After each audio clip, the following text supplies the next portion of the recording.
Happy Monday, everybody. Welcome to the War Party Paranormal Radio Show. I'm your host, Eric Vanderlaan, and team leader of the War Party Paranormal Research Team. And we got my good buddy back. Here I am. What's up, guys? My name is Mike Del Coro, investigator with War Party Paranormal and your co-host. And we got a great show for you tonight. I'm going to let Eric tell you what we're getting into. We got an amazing show. Actually, we were just investigating. Well, Mike wasn't, because he's doing all kinds of crazy stuff with this house. Congratulations on your new home. I was just telling everyone in the last show that you're going to be inviting everyone to a pool party. Yeah, everybody's invited. Come on over. Bring your dogs too.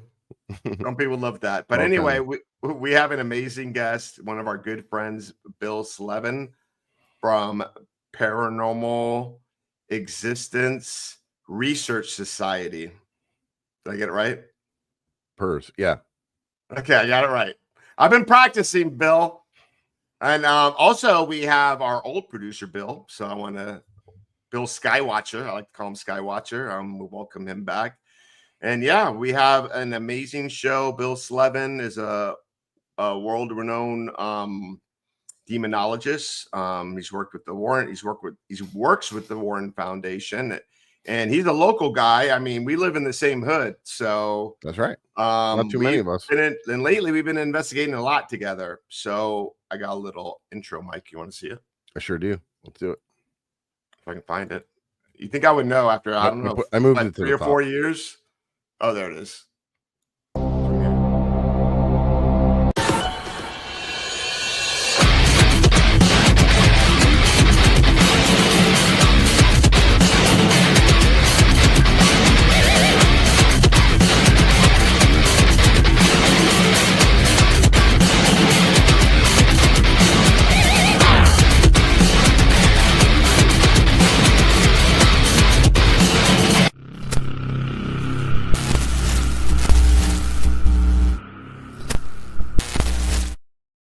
Just a little tease there. Just a little tease. Awesome. All right. Without further ado, let's bring in our good friend. Let's do it. Bam. Hey. Welcome to the show, my friend. Welcome. Thanks for having me. How you guys doing? Yeah, right. Seems like I just saw you. I know. I'm still working on that paranormal hangover, Bill. Yeah, tell me about it. Sunday, I wasn't too well. Yeah. I'm bummed I missed it, but man, that place is something else, isn't it? Yeah. I had only been there once before, and it was only for a short time because I had a show down in Coconut Grove, and then I came over afterwards, right when you guys were finishing with the public thing. So it was only a little while, but yeah, we had a good time. Yep. He plugged his team himself. The guests had an amazing time. Everyone came up to me and told me, how appreciative they were. And Bill, for those people that are listening, tell them who you are and where you're from and what you do. Sure. So I am a paranormal investigator, parapsychologist, demonologist, researcher, and educator. I've been in the field for 36 years, actively investigating. My team is the Paranormal Existence Research Society, which you got right, or PERS. Took me a lot of practice, Bill. Just say PERS. And we have members all throughout Florida, Georgia, Nebraska, New England, UK, Italy, Greece, and we're opening up Brazil sometime this year. Very cool. We're kind of all over the place. Let me just clarify one thing. I was with the Warren Foundation for 3 years as a director and manager of them. I'm no longer with them. I moved on, but we have something coming up soon that's still working with the Warrens. I can't really go over it all right now, but it's coming soon. But it's one of those things where, for me, growing up when I did, they were pioneers in this field. Oh, so for sure. Out there for people who love them or hate them, the reason we're able to talk like this openly about it has a lot to do with what they did. So I will always be there to help carry on that legacy, They're definitely the OGs. I mean, I wish I would have met them, but never had a chance. But yeah. The closest thing to me is Johnny Zappis. Yes. That's the closest I ever got. Well, I have Joe Frankie that I work with, all the time now. And, Joe was one of their original students. Oh, nice. And he was with them for, I think, 36 years it was, and he knows John. He's good friends with Johnny and everybody. So it's a lot of their knowledge that I'm getting through other people too. Yeah. So, I really appreciate everybody that's associated with them. Absolutely. And I don't think I ever asked you this. It might have been on the last show, but I don't remember. How in the heck did you get into the paranormal? You've been doing it for a long time. Yeah, I've been doing, I say 36 years because I say actively investigating 36 years because that's when I did my first case back in 1989. So before that, I was learning on my own. It was I always say to everybody, it was very tough back then because you couldn't talk about it. It wasn't out in the open. You didn't have the TV shows. You didn't have everything that was making it mainstream. So if I grew up in a Catholic household, it's not Satan worship anymore. No, you're right, exactly. Back then, even the people looking for help, they didn't want to say anything. They thought they'd be locked up, and then we'd be locked up quicker for believing them, So it honestly was tough. I went through a lot of experiences when I was young, and I kind of, tried to research and learn what it was. Was I going crazy? Was it something real? I tried to find out as much as I could, going to the library, looking up for books. You didn't even have as much as we have out there now. Bill, you still go to the library. I do. It's here though. There you go. So yeah, that's not a screen background, people. No, that's real. But yeah, so it was learning as much as I could until I was able to find other people that took me on to an investigation, a real investigation in a person's home, because that's what I always wanted to do. I wanted to learn about, you want to say ghost hunting, but I really wanted to learn about real investigations and how to help people, because I saw, people that were frightened out of their minds and needed help. And that's why, and that's why we get along, I think, so well, our two teams, because our team was founded on doing residential cases, and Zap and Scotty, the two founders, are been doing this a very long time as well, and they were our mentors, and we learned a lot from them, and we still do. And we have a very like-minded way of investigating, and we don't want people to live in fear. Yeah. No, we've help people, and we hand off cases to each other between teams and different things, and work really well and hand in hand. Absolutely. So if you reach out to me and you tell me how much you don't like Bill, he's gonna find out. He's gonna let you know. The last I'm not gonna say potential, but the last person that reached out to me about a case, it was funny. Yeah, we won't talk about that. They could be listening. I know, right? But no, I know. But we go back for a long time, and Scotty and Tim and everybody I knew for a very, very Tim long Yancey, time. that is. Yeah, Tim Yancey. So we've always worked good together. We've never had any drama between our teams, and we all are very like-minded, and we actually just had one of your team members on a couple shows ago. Connie. Yeah, she's amazing. Yeah, I'm going to be using her services, by the way. I was going to let you know. Definitely do it, Connie. If you're listening, I'll be reaching out to you. Yeah, that's what I love about my team too. They're all there. He is. Hey, Joe. See, I had to make sure I included him. I had to make sure I included him, or else So. But yeah, I mean, we go back a long time. We're all like-minded with a lot of stuff we do, and that's why I appreciate you guys. We never have an issue with anybody on your team. My team gets along with you guys, and I think I met you like 10 years ago at Gulfstream.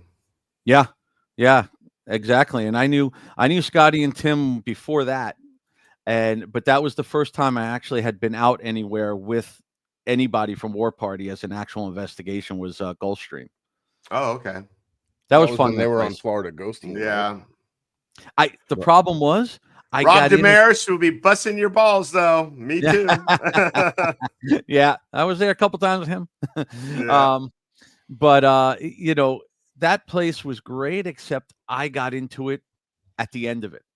So I was there a few times, and I had a lot of fun, but I didn't have it as long as everybody had it. I wish I I had never been did in there a make it. little That was earlier. kind of before me. That was when I Yeah. was doing my own thing, and before I met these guys. I wish I would have had a chance to check it out. I've heard some amazing things and seen Yeah, some man. You some missed crazy.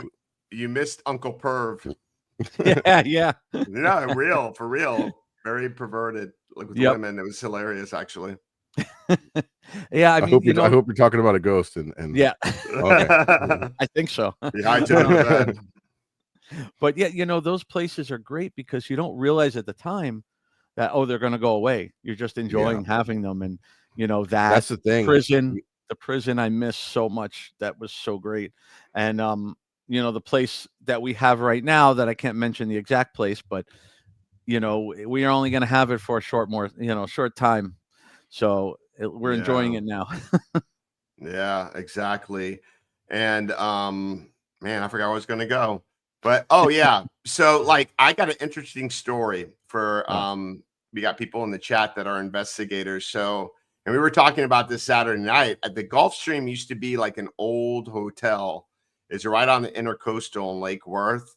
It was built like I think in the early 1900s or 1910s. I don't know.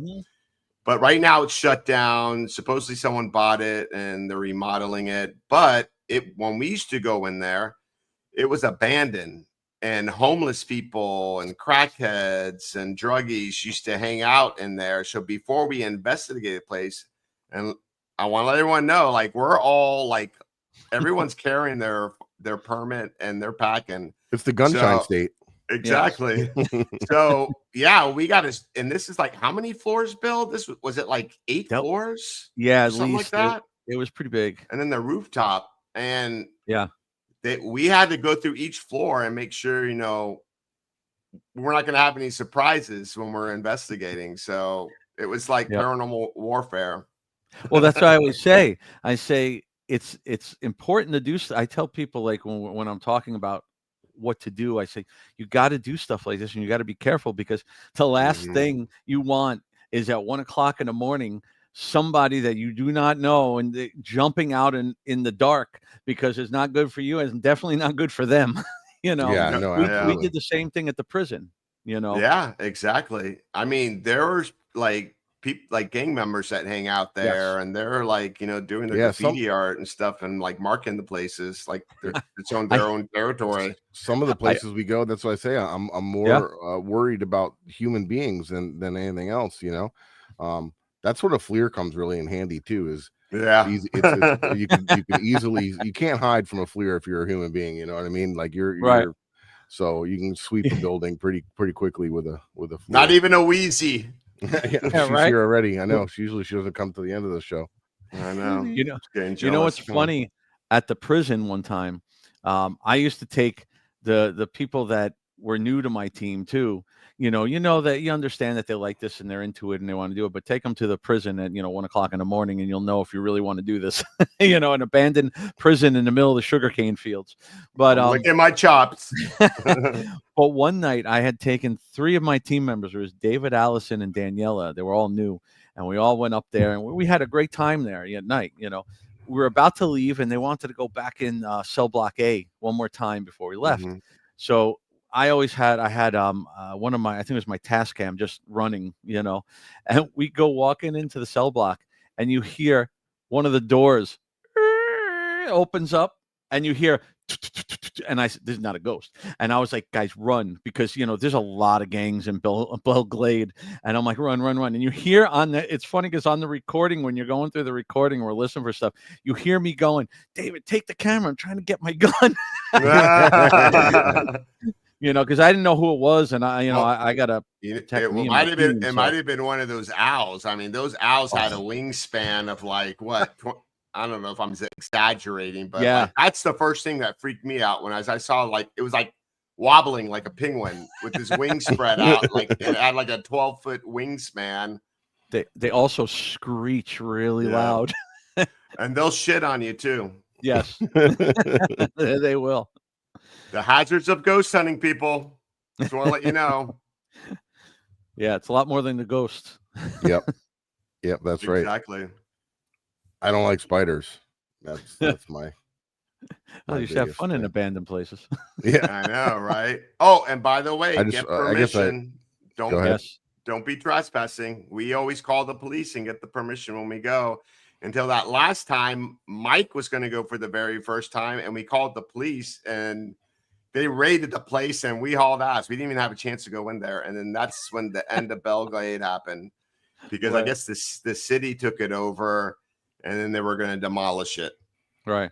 Well, I used Yep. to call. Yeah, I used to call the police station, give them my number, and tell them I was going to be there.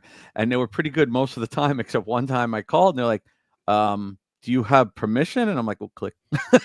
All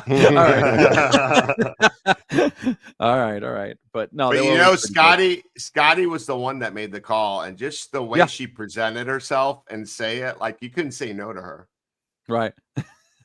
Yeah. Wait, you want to hear a real quick funny story about the prison?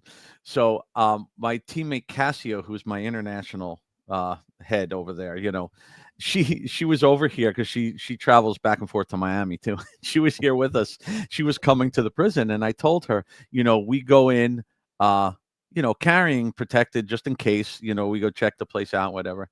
And she's very old school. She's a Roman historian, and she does a lot with the Roman history over there and everything. So she opens up her trunk, and she pulls out a friggin' bow and a pack of arrows, and I'm like, you can't What go the in there heck? with that. I'm like, It's gonna go I'm right like, through them. yeah, I said, I said, what are you doing? Because I said, we're gonna, I'm bringing my gun just in case to check everything beforehand. I said, the cops show up. Can't explain why you're carrying a bow and arrows. She was funny. great. That's awesome. So, A little bit harder to conceal as well. Yeah, a little bit. yeah, for sure. So, do you have a good demonology story you can tell us? I got many, damn it. Yeah. Well, I was on 7 confirmed demonic cases, so every one of those cases is a story. I can give you a quick version. I think you might have heard some of it because I talk about it at one of my lectures. This is the shortened version, or else we'll be here for a couple hours. Joe, I see him. Part 2. So this was one of my first cases when I was called out to help assess, for demonic activity. And every time you go to those, I tell people, I love going and helping people. I never look forward to these cases. I never look forward to, even if they're calling me in to just check if it is, because you never know what's going to happen. And Joe can attest to this also. You don't know what's going to happen if it turns out to be something real. Although the demonic is very Yeah. rare, Mhm. it's frightening. Those cases will haunt me Yes. forever. Mhm. And this case, the way No it joke. started was I was called in by a team. They weren't sure what was going on. They were experiencing stuff they never experienced, so they wanted some help. I went in with the team just to check it out again, and we encountered all kind of things. A lot of the basic things you hear about, which can be other stuff too. The rotting smell, and I've had the rotting smell to where it turned out to be a dead animal in the wall. There's a lot of different things that it can be, but we had the rotting smell. We had the heaviness in that house was insane to me as an empath. I never experienced that at the time. Something so heavy and dark, And while we were going around the house and talking to the family and just trying to get a feel for everything, when we were in the one living room, out of nowhere, I got hit. It felt like 2 hands like this into my chest, and I got knocked almost 30 feet clear across the room by nothing. And I tell people that is probably Bill's a some of the big guy, by the way. I just want to let everyone know he ain't small. Yeah, and and Joe had this happen to him too, and Joe's bigger than me. And it's, in my opinion, it can be some of the most frightening things you can experience because there's nothing there. I tell people, you go to a bar, or somebody gets in your face, you can control the situation. You can move out of the way, you could grab them, you can try to talk to them, whatever. But it was nothing. It just hit me out of nowhere, and there was nothing there. And then you're kind of laying on the floor, just kind of like, what's next? one guy came over toward me to see if I was okay, and as he came like running over toward me, something hit him from behind, knocked him right over me. So we got up and we got out of the house, and we told the family to go get a hotel until we can figure out what we're going to do here. We got a priest to come in and help and do a minor rite of exorcism, in the house, like a big house blessing, because we didn't feel it was, after doing some more tests and everything, we didn't feel it was an actual possession on anybody, but more of like the infestation, like going into the oppression stage. And while we were in the room doing the actual, blessing, I saw some things that I never thought in a million years were real, except for TV. So besides getting pushed before that, whoever knows me out there will know about me and orbs and how I talk about orbs. And Bill, you like are the Antichrist. I pissed so many people off because of orbs. I do. Well, they're mad because their dust isn't a person, But yeah. And then he sends them some pledge. I try to educate them and make them understand why it is what it is and what a real orb is. I had somebody get pretty upset with me because I sent them the article from the Sony Cyber article. Shot. It was actually I used that. Yeah, it's written by Sony, and it's there's a diagram, instruction manual, and a diagram of how light reflects off dust. Yeah, it teaches you, and the Simply Safe website. They're the makers of home recorders and what do you call it, security cameras, and they have it in their FAQ, and they have it in another part in something of theirs where they talk in their blog where they talk about it. These are camera manufacturers. Yeah, exactly. So. Well, how do you explain in South Florida when it gets really hot and humid and muggy? Thing like there's bugs that can breed. Like, how come there's a lot of sightings of fairies? Like, how do you explain that?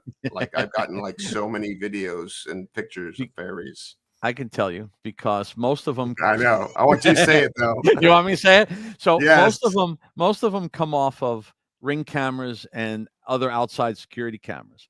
And the thing is, those are bugs that hint mosquito season. Yes, exactly. And the problem is people don't realize that those cameras are fixed focal lenses, so they can only focus at certain distance. Yeah. So when they come in close, it makes them a little blurry. The temperatures and stuff mess with the cameras, and it can't, because they don't have the frame rate. Yeah. It can't catch the wings in flight, right? So it makes them, and I've seen some together. Yeah, I've seen some that look crazy. Amazing. Like me too.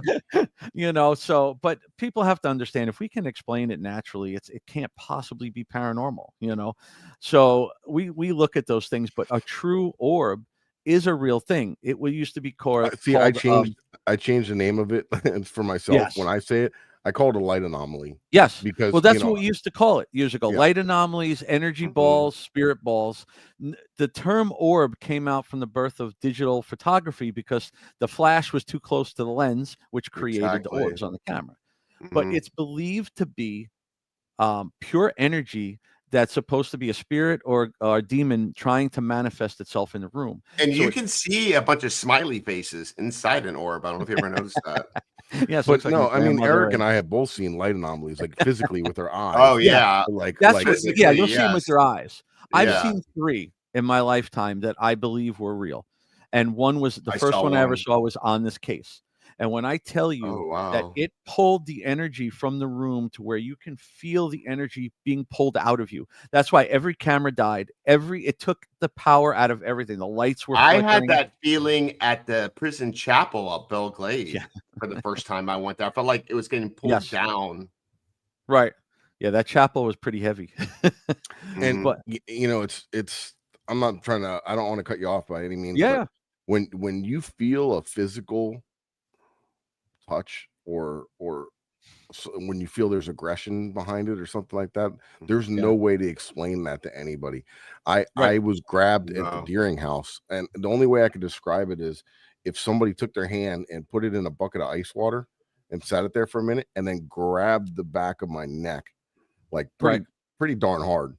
And there's a video of it. Ernesto, I think he was in the chat. He was watching here. He was filming. Like we were are just you kind of walking okay? around. And I froze, man. I ain't gonna lie. If something comes up behind you and grabs the back of your neck and is cold like that, I was like, holy shit. Yeah. What is that? You can't describe that to somebody, the feeling. You have to experience it.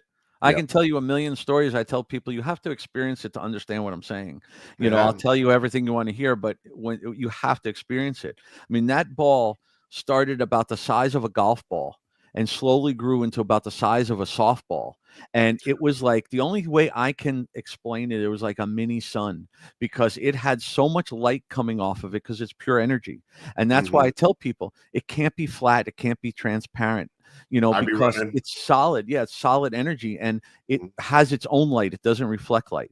So for everybody out there who has security cameras, if a real orb flew into that room at night, your camera would flip into daylight mode because it would think you turned on a light. That's one way of telling.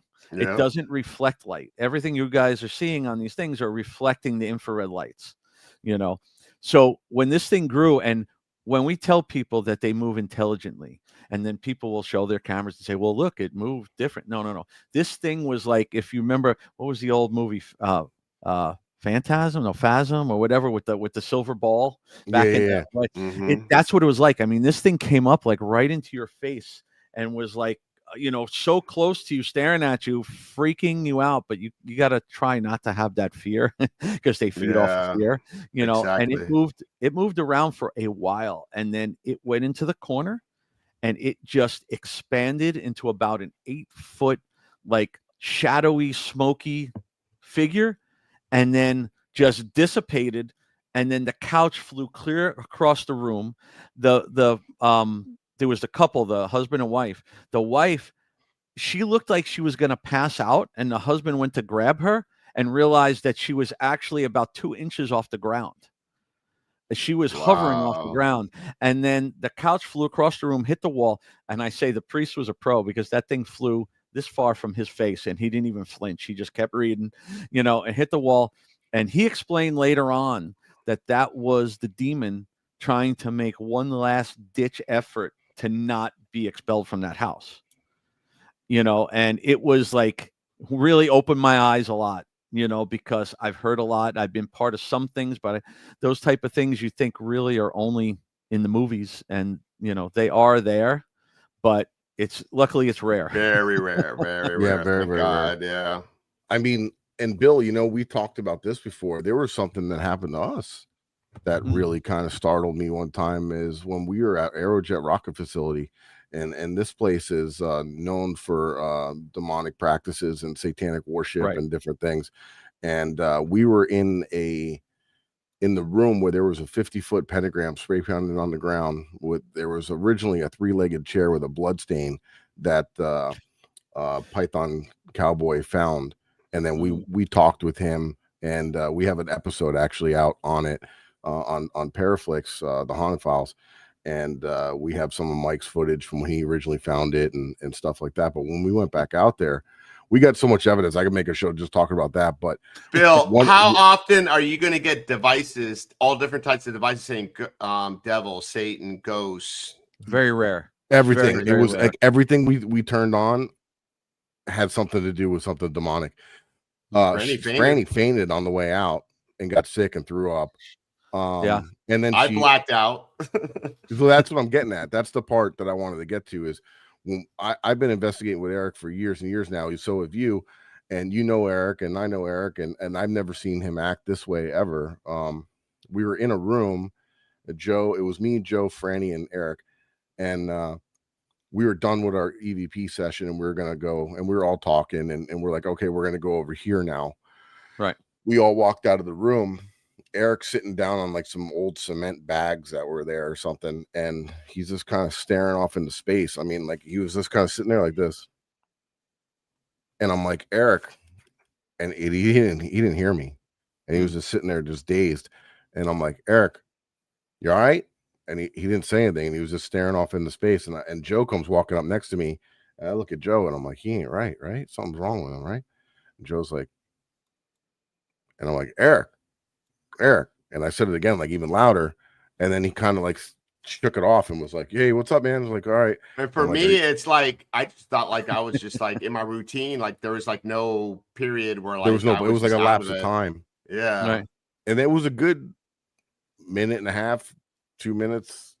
Well, that you know passed, that but- you know the one room that I crawled into in that window. yeah, Maybe that affected me from being in that room because it looked like there was some type of like weird rituals going there. There's like a bed and someone died, and I don't know. It was really weird. there was, yeah, and so something happened there where he wasn't himself for Right. a few minutes, and It's that a was, scary thing. and It's a right scary thing after for that, everybody because he doesn't know what's going on. Most people wouldn't know what to do Mhm. to help him. You know And I what think I I'm mean? fine. I just think I'm investigating like nothing ever happened. yeah, it was like a loss of time because he didn't realize anything. He didn't Right. realize that 2 minutes had passed. And Right, we right. captured that on film. Oh wow. Oh, I gotta see So, that. and then yeah, it's really a wild episode, to be honest with you. We caught so many things, and it was very super strange. And so after that, we said, you know what, let's not push our luck. Let's call it, and we headed out and Yeah. did some And cleanse our cleansing. asses. Yeah, that's a smart thing. Hey, I still don't understand how in the hell I got an attachment from the Riddle House when I've been there so many times, and that one time up in Right? the attic with that. I don't get it. And then you know what's funny is when we went back, the first time I went back after that, I was there with Rob when you guys were there, and I went back upstairs. They had the attic open. I'm like, okay, let's go. I haven't been up here since that it was like a year back or whatever. Mhm. And I went up and I went upstairs with, it was David and Rob with me from my team. And we went Right. upstairs, went into the attic, and they started like going to sit down, and I almost fell over. And you know, like Rob was like, "You're right." I said, "No, I'm about to pass." I had to go downstairs and sit outside of the house. I don't understand it because I've been in the Riddle House how many times, and I never had issues until that time. And now I came back, not even thinking, like it wasn't in my head, like, oh, something's going to go on. You know, I mean, I've been doing this 36 years. It doesn't affect me like that. But I went upstairs, and you know, sometimes What did things you do take over you. differently? Did you do No, anything or you're just hanging no. out? I just we were only up there for 5 minutes. We went up there to go start doing some EVPs because I hadn't been there since that time. Didn't something And happen at JP that night too? well, Or no, somebody else? I don't know that night, but the year before that was when we got the recording on JP's thing that said he's dead, which was directed at me, and then I had an attachment for 2 weeks. That's why I'm saying after that, I don't know why I had that. I mean, That's you know, really people ask weird. me, yeah, I don't get it. You know, Because Zap always fucks around. I mean, oops. Sorry, Bill. yeah, Bleep that out. So anyway, like one day we were there and because okay, real quick, the story about the attic. There was a cemetery worker that was accused of stealing, and he was so upset he hung himself in the 3rd floor attic, or someone was teaching him a lesson and hung his ass up there. And he was an alcoholic, so he hates men, he loves the women. So Yep. if he's going to attack anyone, it's going to be men. But like, I remember one time we were there, and Zap was like, he's like, Joseph, how about I send Eric up there and just lock him up there with you in the attic, and we're doing the EVP session, and we got F that F like clear as day. Yeah, Well, and you know, to throw something out there too about that is we had well, I wasn't there for this, but we had the animal podcast, Josh, with us with the team, and he had a phantom smell of whiskey when he was downstairs in the funeral parlor, and his and daughter smelt it. and we also have had the same thing in the attic as well, like Right. like whiskey breath, you know, like very Right, right. strange. And Well, to I have somebody remember else, I remember going there when the attic wasn't open to you know, to anybody really, and we'd go up. The first time I was there, I walked up with Scotty, and we go into the room there that has the doll, you know, with the bedroom there. And as we're walking by, she starts banging on the attic door. Joseph, wake up! You know? So yeah, I mean, I don't provoke. I don't do anything like that. I don't know why. That's why I tell people, you don't know why these things happen, you know. Yeah. But things like what you're talking about, the problem with those places are, it's not, people don't realize self-manifestation. And when people go to these places and they start doing satanic rituals and bad stuff, it's not like demons are just hanging out in every building somewhere. But when you have that much of that type of energy in a place, it can cause a lot of things, and it could draw things in there, Mm-hmm. So and some of it can be non-human, elemental, different things. And I definitely feel, like I said, it's very rare. And I would say, but that place, there's something dark going on there for sure. I still got to get they just found another body out there recently. Just recently, fresh. I mean, there's been multiple murders and bodies dumped out there as well, missing people. I want to get out there, but we have to go with a big group. We can get back out there. We usually like when it cools down a little, it's a little too hot. But that's the problem now. We're starting to sweat on those trains. But speaking of addicts, we got to pay some bills, and we're going to be talking about an addict that I think, Bill, you're going to be going there very soon. Right, Mike? I don't know what you're talking about. Addicts. Hello. We got a new trailer, new episode coming out, and we got to pay some bills. Yep. All right, cool. So, we have a couple ads we're going to play, and you'll see what Eric's talking about here just in a minute.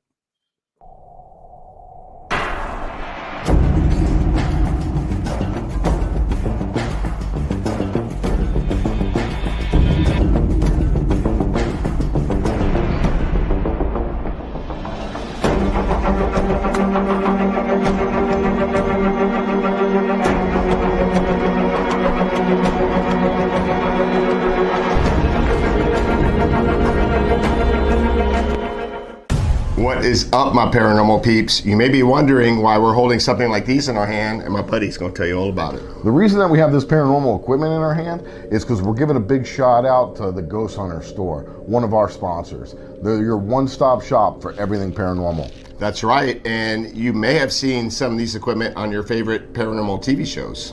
Exactly, especially the Haunted Files on Paraflix. Mike's got that right. All right, guys, so check them out, and if you use the code word Ghost Gone Wild, not Girls Gone Wild, Ghost Gone Wild, in your checkout, you'll get a discount on your purchase. Thank you, guys. Peace.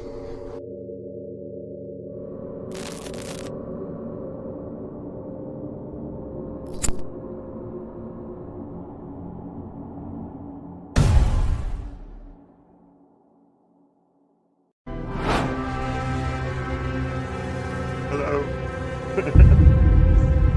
Hi, I'm Eric, and this is Mike from War Party Paranormal Radio Show and the Haunted Files on Paraflix. And Mike, we got something pretty cool, right? Heck yeah. So, I want to talk about Haunted Happy Hour, spirit-infused coffee. They have many different flavors, all kinds of different stuff. They're great people. They have a podcast with great content, and they got an amazing product here. So, this one actually is Sweet Rum Bliss. And what's amazing about this, you order this product and you also get 1 month free subscription to Paraflix. So you can watch us.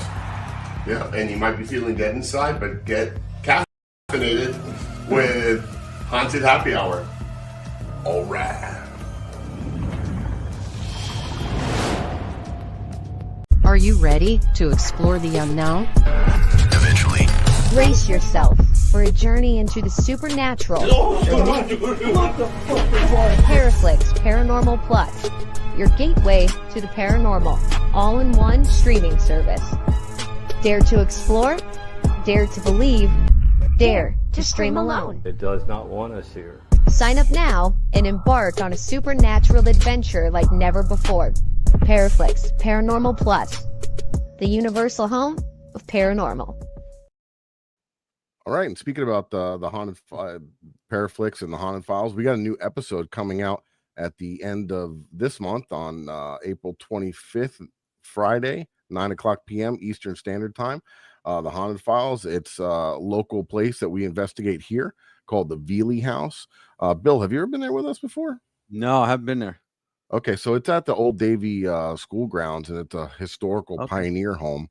And we did the episode there, and very, very cool. And it has a very crazy active haunted attic. So that's what Eric was talking about before we went into the Attic. show. So we're gonna play a quick little trailer for that, and then we'll get right back to it.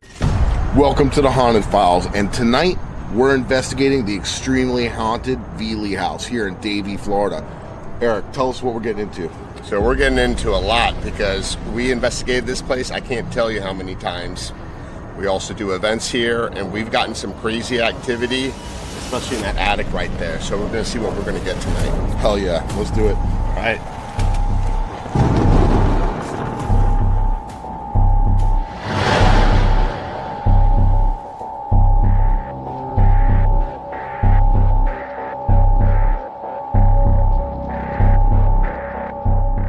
When we've given tours to some kids in the mornings, sometimes the main question we'll get is, excuse me, do you see that woman in the building?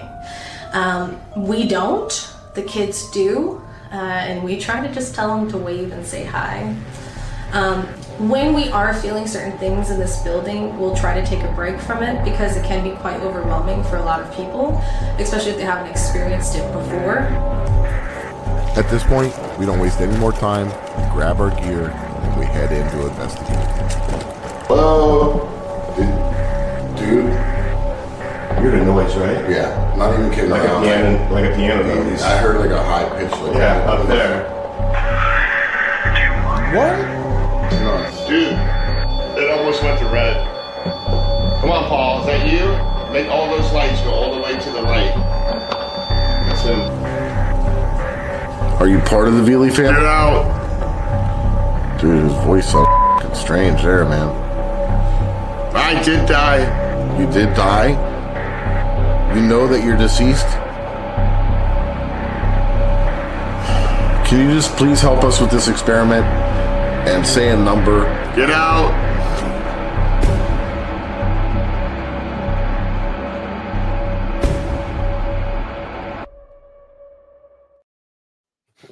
That makes me laugh, man. I'm like, Remember, Bill, last Saturday I was telling you about Paul Hammer. Yeah. That's the place. That's the place. All right. Yeah. Yeah. Yeah, get those Delco goggles because we have a lot of fun with those goggles. Oh my God, your goggles have been all over the place. You know, they even went out to Brazil. They were on the podcast out in Brazil. People had them out there. We've had Yeah, them. and appreciate that, by the way. Oh, no problem. We had them also in the UK, right, Mike? What's that? In the UK. Yeah. You know, just for shits and giggles, one day I went to YouTube and I typed in like Delco goggles as a C, and there was people like doing unboxings in the UK and like doing all this stuff, and like I was like, wow, this is cool, man. This is very flattering. We did it when I was up at New Year's time. We were up at the old jail in St. Augustine. They kept I love the tour guides. They're so great there, and they are great. They're a lot like us, what they do. And they were begging me. They're like, "Can we stay and do the Delco experiment when everybody leaves?" Because I had the goggles with me. I'm like, "Yeah." We hung out there for a while afterwards. Yeah, you know, and it's funny because there's been a couple places Eric and I have gone just to shoot for the Haunted Files. And I'm like, "Hi, I'm Mike Del Coro," and they're like, "All right, yeah," and you know, Eric, and like, "Oh, we know we've heard War Party before," and somebody mentioned something like, "Oh yeah, you know, he made the Delco goggles." They're like, "The Delco goggles? We love those. Yeah, we got a pair." And I'm like, "Oh man, that's crazy." You know, it's like so many people, you know, and it's for, you know, and I was on a podcast the other day, and you know, I didn't make these for any other reason than we were trying them out and trying different stuff, and we started getting a lot of results. And then you know, I'd give a pair to like, you know, do you guys like, hey, you know, check these out, see if you get some different, you know, what kind of results you're getting. Gave them to another couple teams. Then so many people started asking me for them. I was like, man, I gotta get a way to get these out there, and that's how I gave them. Ended up giving them to the Ghost Hunter store on consignment, and then he's selling them through there. But yeah, it's so remarkable to hear everybody else's experiences with them, and it's mind blowing. And Yeah, there's been times where Mike, his wife, and I, we have like a little assembly line going. Yeah, we're building them to. Well, I'll tell you this: my wife, who is on the team, she doesn't investigate. You know, she's a Reiki master and does energy healing and all that with our clients. She's not on the investigating side.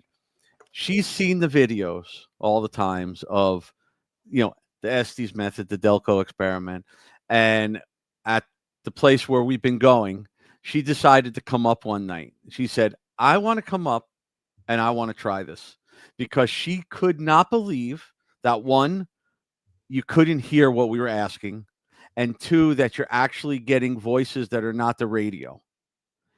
And she was quite blown away by it. Honestly, she did it there, which I couldn't believe she was even doing this. She did it there, and she was blown away, because she said, you can hear some muffled sounds sometimes, but also depends on what you have. We have the Vic Firth headphones, Same. and Was she cursing in Brazilian? well, yeah, no, nothing in Brazil, nothing in Portuguese. But it was she was quite surprised that the stuff that was coming out. And then when she watched the video back, she said she always saw our videos, and she goes, I just can't believe it, and then right, it's hard to digest. It's hard to believe. Yeah, it is. And you see people, especially like with that, when you say something, they're like, no, right as you're asking, but that's what happened. And then when she watched the video back and saw what happened, she was quite surprised by the direct responses. So yeah, and we couldn't fake some of that if we want, if we wanted to. It's it's crazy. And I almost said the stuff the stuff that comes out sometimes, it's like it's mind blowing, and I just think the whole thing was, all right, you know what, for the Estes method to really work, I feel like a person really needs to get into that trance and let go and kind of just get into that state of mind. And that's what mixing the Gansfeld with it, I figured would help that person get into that state of mind with the extra sensory deprivation. And I feel that we all have that that sensory that we could tap into the other side, the spiritual world.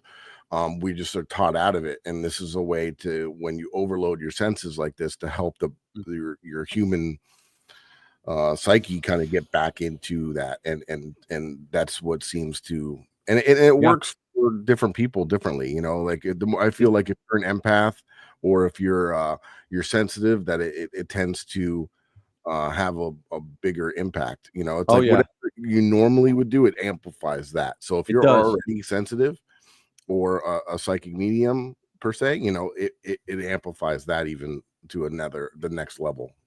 Connie has used them with us, and she's very, she has very, very strong abilities, and the stuff that was coming out of her at the Devil's Tree with them was pretty crazy. Oh yeah. There was a lot of stuff, and she was yelling it out, and then she's like, and aside from the sounds, mentally I'm seeing this. And it was great, because we had two of our teammates who were still kind of new, Udani and Jude, and I don't think Jude had ever been really out on an investigation like this at night in the dark. We're in the middle of the woods there, and Connie's like, on a separate thing, I see there's somebody right over there, and all of a sudden you hear branches break, like somebody was walking. They definitely jumped a bit.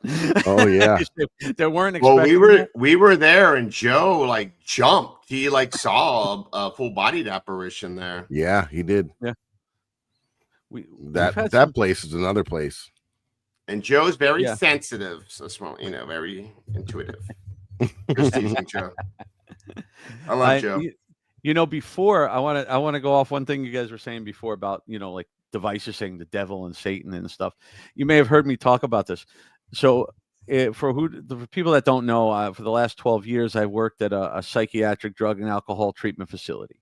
I'm a IT director during the day. So I interact with patients a bit there. I'm not, anything to do with their therapy and stuff, but the doctor even allows me to come into the facility with my equipment and our presentation and do the show for the kids and for the patients and give them something to do. And, they get freaked out a little bit, but they don't realize that some of the voices and stuff they're hearing on our presentation is actually they're in the room where we captured it. We don't want to freak them out too much, But like the Broward Women's Correctional Facility voice, that was wild. Yes, that one is insane. I use that in all my presentations. It's so clear. But there was one patient, which of course I can't say names or anything, but there was one patient that she believed she was possessed by the devil and talked to demons all day long. Mhm. You know, she was schizophrenic. Not schizophrenic. It was I always forget the name. It's a type of schizophrenia, but she would walk up and down the hallways all day long talking to herself.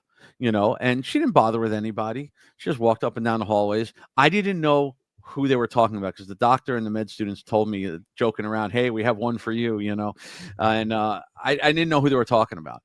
I used to see her walking up and down because I have all the cameras. And one day I walk out of my office and I walk down the hallway, and there's people in and out of this hallway all day long. So if she's walking down, she's got her head down talking.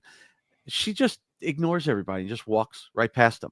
I came out of the room and I started walking down the hallway, and she looked up at me, saw me, and she backed up against the wall and like shimmied along the wall, like looking at me frightened, and went by. And I'm like, well, that was strange, you know? And then it was later on that day, I found out that's the girl they were talking about that believes she's possessed by the devil. So now I was curious, you know, in all the years I've been there, you know, nobody really, I felt there could be a possibility until this girl.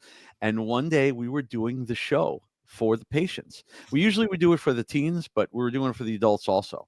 And me and Rob were in the room, and we were setting up all the equipment and the presentation, and they were all outside the door waiting to come in, including her. And I was really excited because what I was going to do is, when I talk about protection, I was going to walk out with my cross and just see if there's any, you know, like I can't assess them in the building, of course, because we would lose all our licenses if they found out that the IT director was assessing people for demonic possession, you know. But so we were waiting, we were getting everything set up, and Rob was kidding around saying, "Hey, we got to come investigate in here again soon." And I was kidding around, and I picked up the Ovilus and I said, I turned it on and I go, "Anybody here?" And like that, it said devil. All right. And she's standing outside that door. Now, I took a picture of it real quick just to have it, because me and him looked at each other like, that's odd. You know, we took a picture and the battery went and died, and it was dead. That's crazy. So we always laughed about that. Now, she only stayed in there for 5 minutes, and then she started walking the hallways again. But then I started having interactions with her after that, when she was in like the in IOP. And she came up to me like, I didn't even know she was there. I was talking to somebody. She came walking up to me and she goes, "I had a dream about you last night. I was talking to you about my demons." And she walked away. And the coordinator working there was like, "What the hell just happened?" Oh my God. And I'm like, well, spooky, we're not really sure about that one, you know? And she kept going back and forth with me. She was the one person out of 12 years there that I'm really not sure it was all psychiatric illness. You know, there was some interesting things with her, but it was interesting. Well, I bet there's a lot of compliance that goes on there, but we got a lot of compliance here on this radio show. So Nice segue. there we go. Welcome, Bill, our producer. So we're happy to have him here tonight. But I just want to let our listeners know on the KGRA Digital Broadcasting Network that you'll be transitioning to the next show shortly. But if you want to continue watching our show or listening or whatever, we're on Facebook Live and our YouTube with War Party. And our wonderful people, Mike, our wonderful people, not you people, that are watching now, check out KGRA Digital Broadcasting Network. If you're stuck in traffic and you're tired of listening to the same old shit on TV, I mean, listen to KGRA. You got UFOs, you got MUFON, you got paranormal, spiritualism, cryptids. So yeah, check them out. Father Bishop Long, Bill Slevin, he has a live show there too. That's right. How'd I do, Bill? You did great. I just want to say congratulations. You guys are like #1 somewhere. Yeah, on the Paraflix app on the streaming platform, the Haunted Files is the #1 viewed show on Paraflix right now. Y'all go check it out. Yeah, that was exciting news to find out. Yeah, definitely. Yeah, we're very honored. I mean, the talent that's on there for us to be up there, and you know, Mike's a genius when it comes to editing, but I mean, you got some major people like producing stuff with all the equipment and production companies, and we're just us two with our little cameras. Well, you guys all of you are doing a tremendous job and doing everything. We thank you, Bill. Thank you, sir. So are you guys going to continue? Because I need to wrap and go to Clyde. You know, Go for it. Go ahead. And yeah. All right, gentlemen, have a great rest of your show. Bill, I'll be in touch. The bishop is looking forward to talking All right. to you. All right, you guys, have a great night. Be well, be blessed. Thank you. Yes. I'm out. And what he meant by that, you're going to have to sign up for KGRA because I don't know, maybe Bishop Long might have a special guest. Yep. So we're getting to that point of the show where we're going to end up starting to wrap things up here a little bit. Bill, is there anything else that you wanted to add before we? No, I mean, if anybody wants to find me, it's real easy. BillSlevin.com. My team is PERSFL.com, and keep an eye out because there are some big announcements coming soon. Like I said, there is something new coming up that has to do with the Warrens. I have something very big with the people in Brazil. The people that we're working with in Brazil are amazing people. They're some of the most known psychics and paranormal, alien, and everything you could think of in Brazil. The most known people out there, and it's awesome. We got some really interesting stuff coming up. There's some crazy shit in Brazil. I'll tell you that right now. Oh yeah, and you know, my wife's all part of this too because she's originally from Brazil. And the only other thing right now is I'm going to be a guest at the Connecticut Paracon. I believe it's July 12th and 13th, and also at UltraCon in September. I'm going to mess up those dates. I don't remember them offhand. I think it's we'll be at UltraCon as well. Yeah. So I'll be a guest at UltraCon the whole weekend. Well, make sure you follow Bill on his social media and stuff, and then you could follow and check up for those dates. I'm sure he'll be posting that stuff when it comes a little closer. And for me, if you want to check out any of my social media, the easiest way is to go to my website. It's FLA-paranormalresearcher.com. And that links out to all my social media and the hauntedfiles.com and warpartyparanormal.com as well. So check that out and have any of the newest and news with the Haunted Files, things of that nature will all be there as well. That's correct. Eric? And you can follow me at Ghoster South Florida on all your social media platforms. And for those of you who want to investigate with us, if you missed us last Saturday night, Friday, May 30th, we'll be at the Old Davie Schoolhouse Museum. And Bill, you're more than welcome to bring your team. So maybe we might have some surprise guests coming. So I might have to do that. Never been there, so do it. Yeah, maybe you can check out the Veely House. Yeah. I want to say I have a few team members watching tonight too. I see Brittany and everybody. And yeah, thanks for Brittany for joining. Brittany, subscribe, like. I forgot one thing too. We also have a Paracon that we are going to be headlining at, and we're going to be doing a public investigation on the USS North Carolina in Wilmington, called Booze on the Battleship.